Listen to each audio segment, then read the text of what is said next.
बिस्मिल्लाहिर्रहमानिर्रहीम। शुरू करती हूँ अल्लाह ताला के बाबरकत नाम से, जो बड़ा मेहरबान नहायत रहम करने वाला है। अस्सलामुअलैकुम। मेरा नाम फ़ारिया ज़ैद है। उम्मीद करती हूँ कि आप सब खैर खैरियत से होंगे। मेरा आज का टॉपिक है कि हम अपने अंदर के टैलेंट को कैसे डिस्कवर करें, कैसे पता चले कि हमारे अंदर क्या टैलेंट है। ठीक है, मेरी आज फर्स्ट वीडियो है। उम्मीद करती हूँ कि आपको पसंद आएगी और इसीलिए मैं टू द पॉइंट बात करने जा रही हूँ। ठीक है, अच्छा, सवाल ये होता है कि हमें कैसे पता चलता है कि हम किस काम के लिए बने हैं, हमारे अंदर क्या टैलेंट है, हमें क्या करना चाहिए। बहुत सारे लोगों को ये नहीं पता चलता। इवन कि मैं खुद अपनी भी बात करूँ तो हमें जल्दी नहीं समझ आती। ठीक है, हम कुछ करना तो चाहते हैं। जैसे कि कुछ लोग होते हैं कि जो कुछ भी नहीं करते ना, सोचते वो भी हैं कि हमें क्या करना है, इस बारे में सोचते रहते हैं, मुझे ये करना चाहिए, मुझे ये करना चाहिए, चाहे वो करें या नहीं करें, लेकिन सोचता हर कोई है ना।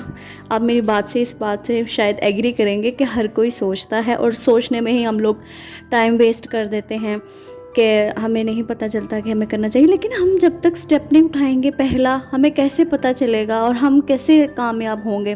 पहला कदम तो उठाना पड़ता है ना। तो देखें, जिस चीज़ के लिए हम बने होते हैं ना, उसकी पहली निशानी ये होती है कि वो काम आपको टाइम एंड स्पेस से आउट कर देता है। मतलब ये कि आपको ज़मानो मकान से आज़ाद कर देता है। आपको लोगों की किसी बात की, किसी को कोई फ़िक्र नहीं रहती है। आपको अपना पैशन देखना होता है। आप वो काम करने के लिए बेताब होते हैं और करना चाहते हैं। ठीक है, तो जो काम आपको ज़मानो मकान से आज़ाद नहीं करता ना और आपको थका देता है, वो आपका पैशन होता ही नहीं है। ठीक है, देखिए यहाँ पे मैं आपको एग्जांपल दूँगी कि क्रिकेटर्स हमने देखे हैं, रोज़ा रख के, जो मुस्लिम क्रिकेटर्स होते हैं, रोज़ा रख के फिर भी वो क्रिकेट खेल रहे होते हैं, इतनी तपती धूप में भी खेलते हैं। अगर हम अपने घरों की एग्जांपल्स ले लें तो हमारे जो भाई होते हैं वो क्या करते हैं कि अर्ली मॉर्निंग उठते हैं। वैसे वो उठें या ना उठें, लेकिन मैच खेलने के लिए वो उठेंगे और उनको कह दें कि इतनी धूप में तुम कैसे करोगे, घर का कोई काम करें ना करें, लेकिन मैच खेलने के लिए वो लास्ट में जाएंगे। उनको कोई फ़िक्र नहीं होती कि धूप में हम सब कहें भी कि रंग काला हो जाएगा, सन टैन हो जाएगा, कुछ भी, लेकिन उनको फ़िक्र नहीं होती। वो कहते हैं होता तो हो भाई, मुझे तो चैम्पियन बनना है ना। ऐसा ही है ना। तो उनको किसी मौसम की कोई फ़िक्र नहीं होती है। ठीक है, तो जिस काम के लिए पैदा हुए हैं ना, वो आपको टाइम एंड स्पेस से आउट कर देता है। जो काम आपको थकाए वो काम आपका है ही नहीं है। ठीक है, जैसे कि पंखा है, वो पंखा कभी थकता ही नहीं है, वो चलता रहता है क्योंकि उसका काम है चलना। हमारे हाथ में, जैसे कि मेरे हाथ में भी पेन है, तो अगर देखें तो ये हम लिखते हैं तो वो लिखता ही चला जाता है। जब तक हम लिखते हैं वो थकता ही नहीं है, जब तक कि वो ख़त्म ना हो जाए, मतलब वो डेड ना हो जाए, है ना, क्योंकि उसका काम है लिखना। वो अलग बात है कि हम उसको बाद में किसी और कामों के लिए यूज़ करते हैं। ठीक है, कभी हमारे घरों में उसको नाला पानी बना लिया जाता है, कभी कुछ, आप समझ रहे होंगे मेरी बात को। तो हम ऐसी चीज़ों को यूज़ करना शुरू हो जाते हैं, लेकिन वो तब तक चलता रहता है जब तक वो ख़त्म नहीं होता है। ठीक है, माइकल एंजेलो को आप जानते होंगे। माइकल एंजेलो जो हैं, अगर आप गूगल पे सर्च करें तो उनके बारे में आपको इन्फॉर्मेशन मिल जाएगी। माइकल एंजेलो एक ऐसा पैशनेट इंसान था कि जिसने बाइबल को मुजस्मों में और अपने जो गिरजाघर है ना, उनको बनाया था। यानी कि वो पत्थरों के मुजस्मे बनाया करता था। ठीक है, उसने एक दफ़ा डेविड का मुजस्मा बनाया और वो इतना खूबसूरत बनाया कि उसको बनाने के बाद जब इसने देखा और देख के कहा कि तुम बोलते क्यों नहीं हो, मतलब वो इतनी हैरत में पड़ गया कि ये बोलता क्यों नहीं है। वो अपने आर्ट को देख के पागल हो गया था। हथौड़ा मारा उसके, पता नहीं उसके हाथ पे या पाँव पे, और कहा कि तू बोलता क्यों नहीं है, मैंने तुम्हें इतना खूबसूरत बनाया है। कि मतलब कि वो खुद हैरान रह गया कि उसने इतना खूबसूरत बनाया। और जब वो अपने पाँव से बूट उतारता था ना, तो उसके साथ उसकी स्किन भी उतर जाती थी। वो इतना पैशनेट था कि 15-15 दिन मुजस्मे ही बनाता रहता था। उसको ना भूख प्यास कुछ भी किसी चीज़ का एहसास नहीं रहता था। ठीक है, ये तो थोड़ा डिफ़िकल्ट है कि इतना पैशनेट होना भी किसी किसी की होती है किसी किसी के बस की बात होती है। तो लेकिन यह है कि हमें अपने काम को लेकर बहुत ज़्यादा पैशनेट होना चाहिए, ठीक है। और यहाँ पे मैं कहूँगी कि जिस काम के लिए आप पैदा हुए हैं ना, इस काम से आप थकते नहीं हैं। काम आपको थकाता नहीं है, बल्कि आपको जज्बा देता है। हम काम से थकते नहीं हैं, जज्बा लेते हैं। मज़दूरी करके आते हैं जब मज़दूर शाम को, तो वो थके हुए होते हैं, है ना। तो वो काम आपको खुशी नहीं देता, खुश नहीं होते, ठीक है। इस काम करके आपका पैशन वो होता है कि जिस काम को करके आप खुश होते हैं, और जो काम आपको खुशी दे वही आपका पैशन है, ठीक है। जो टीचर होता है ना, ओरिजिनल टीचर, मतलब मैं खुद भी टीचिंग करती रही हूँ और मैंने भी टीचिंग की हुई है। तो जो ओरिजिनल टीचर होता है ना, वो नहीं थकता है, वो उसका जुनून होता है, पैशन होता है, वो लोगों में इल्म बांट के बहुत ज़्यादा खुश होता है, ठीक है। और नेक्स्ट याद रखिएगा कि कुदरत जो होती है ना, जो आपका पैशन होता है, कुदरत उसको लेके आपको आइडेंटिटी दे देती है, मतलब शनाख्त दे देती है आपको उस काम से शनाख्त मिलने लगती है। जैसे कि मैं नाम लूँगी अल्लामा इकबाल का, और मोहम्मद अली जिन्ना का नाम लूँ, ठीक है, ईदी साहब का नाम लूँ, और भी न्यूटन का नाम लूँ, और भी बहुत सारी शख्सियात हैं, उनका नाम लें तो उनकी शनाख्त, उन्होंने क्या काम किया, वो हमारे सामने आ जाती है।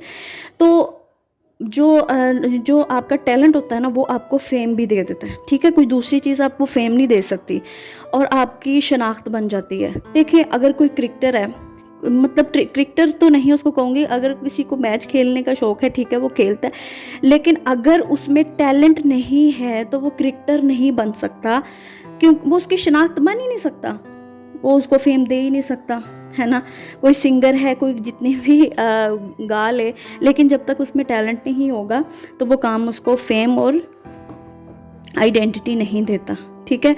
जिस काम के लिए आप बने हैं ना, इस काम की मुश्किलात को भी चूम के गले लगाना पड़ता है, ठीक है। हम क्या करते हैं कि ज़रा सी मुश्किल आती है तो हम थक जाते हैं, हम उस चीज़ से बोर हो जाते हैं, उसको छोड़ना शुरू हो जाते हैं और कहते हैं कि बस जी इसको ये काम नहीं हमसे होगा। भाई देखें, जिस काम की मुश्किलात को आप सीने से नहीं लगाते ना, उसकी मुश्किलात को बर्दाश्त नहीं करते, तो फिर आप मंजिल पे नहीं पहुंच सकते। मुश्किलात लाजमी हैं। आप कोई भी सक्सेसफुल स्टोरी उठा के देख लें, आपको उसके पीछे बड़ी हर्डल्स मिलेंगी। किसी से भी सुन लें, उसने बड़ा कुछ पीछे सहा होगा, बड़ा कुछ बर्दाश्त किया होगा। जब भी हम कोई काम स्टार्ट करते हैं तो बहुत सारे लोग पॉइंट आउट करते हैं। देखिए, अगर जहाँ पे तारीफ़ मिलती है ना, वहाँ पे आपको तनकीद भी मिलती है, और बहुत सारे लोगों को तनकीद ने ही बनाया है, ठीक है। अच्छा, लास्ट पॉइंट ये है कि ओरिजिनल टैलेंट है, जो आप में ओरिजिनल टैलेंट होता है ना, वो एक शरारती बच्चे की तरह होता है आप में, और वो आपको चैन से बैठने नहीं देता। वो अंदर से आपको एक अंदर से तंग करता रहता है। जो आपका ज़मीर होता है ना, वो आपको एक अंदर से तंग करता रहता है कि भाई तुम किन कामों में पड़े हुए हो, तुम इंजीनियरिंग में, केमिस्ट्री में, फिज़िक्स में, बायो में पड़े हुए हो, ये तुम्हारा काम ही नहीं है। वो उसको अंदर से उकसाता रहता है कि जिस काम के लिए तुम बने हो ना, वो काम करो, ठीक है। और तुम इधर उधर के कामों को छोड़ो, तुम अपनी एक पहचान बनाओ। दुनिया तुम्हें आके कहती है, तुम्हारी तारीफ़ें करती है, तनकीद भी करती है, और मुश्किलात जब आती हैं, फिर आप जो मुश्किलात को गले लगा लेते हैं, वो कामयाब हो जाते हैं। जो बोर हो जाते हैं, मुश्किलात से घबरा जाते हैं, तो वो कभी कामयाब नहीं होते, ठीक है। और उम्मीद करती हूँ कि आपको समझ आ गई होगी मेरी बातों की, जितना मैंने समझाने की कोशिश की है कि आपका जो टैलेंट होता है वो ही आपको अपने अंदर पहचानना है कि हमारे अंदर क्या टैलेंट है। और जिस काम को लेके आप पैशनेट होते हैं, जो काम आपको थकाए नहीं, जिस काम को करके आपको खुशी हो, वही आपका असल टैलेंट है, वही आपका काम है, आपको वही करना है। और उसकी मुश्किलात से घबराना नहीं है, उसको सीने से लगा के चलना है, ठीक है। चाहे रास्ते में कितने भी पत्थर आए, उनको हटाते जाना है और आगे गुजरते जाना है। और एक दिन आप एक ऊंचाई पे खड़े होंगे और लोग आपको सर उठा के ऊपर की तरफ देख रहे होंगे, इंशाल्लाह, ठीक है। अच्छा, मैं लास्ट पे एक बात कहूँगी। वैसे ये बात निम्रा अहमद की है, मैं उसकी बात कोट कर रही हूँ उनकी, जो बड़ी अच्छी लगी तो मैं आप लोगों के साथ शेयर करना चाहूँगी। आपने अच्छी बातें नहीं सीखनी, ना सीखें। आपने अच्छी आदतें नहीं अपनानी, ना अपनाएं। नेकियां नहीं करने चाहते तो ना करें, सिर्फ बुरी बातें छोड़ दें, अच्छी बातें खुद ही आपको तलाश कर लेंगी। जी ठीक है, ये थी मेरी आज की फर्स्ट वीडियो। उम्मीद करती हूँ कि आप मेरी वीडियो से और मेरी बातों से बोर नहीं हुए होंगे। अगर आपको मेरी वीडियो पसंद आए तो उसको लाइक कीजिए, शेयर कीजिए और मेरे चैनल को सब्सक्राइब कीजिए, क्योंकि मेरी फ़र्स्ट वीडियो है और मुझे आप सबके सपोर्ट की बहुत ज़्यादा ज़रूरत है। अब मुझे इजाज़त दीजिए, आप लोगों की बहन, बेटी, दोस्त फारिया ज़ैद। ओके, अल्लाह हाफ़िज़।